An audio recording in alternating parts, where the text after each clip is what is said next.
Hi guys, this is Dinil Rahul. Welcome to my channel. How are you all? So guys, today something special. Right now I'm in Kotipalli. It's a village in Rajamundry district, Andhra Pradesh state. I'm going for some ride in my bike on boat. So this is something special. One second, you can see. So here people actually, if they want to go nearby villages and all, they will go like this only. You can see this is Godavari river, Godavari Nadi. So from this corner to, from this side to opposite side, if anybody want to go, actually if you are taking round, completely, if you are going everywhere, it will take time. So simply just 5 minutes, if they cross this river, they can reach so many places like Amlapuram, Palakollu. There are few villages are there. So they'll go in these kind of boats. They will call lanchi. This, yeah, lanchi. So they'll take bikes, car, auto, anything they'll take in this. Just 30 rupees, guys. For me, 10 rupees. For my bike, 20 rupees. So you can see Godavari river. Just for fun, I just want to show you guys. That is the only reason I'm making this video. So you can see how I park my bike here. After sometimes everybody will come. In that time I can't make video because people, they'll be very hurry and all. So that's why before only I'm making this. So again I'm telling you this place, Kotipalli village. So you can check in Google. So come on.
done with ride. Again I'm going back same place I came. I just took one ride from this corner to that corner just to show you guys. I really loved a lot this. If anybody want to try with your car or bike or anything, you just come to this place. Again I'm telling you the place name, Kotipalli village in Rajamundry district.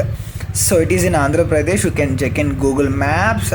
Just 30 rupees if you want to go from this corner to that corner.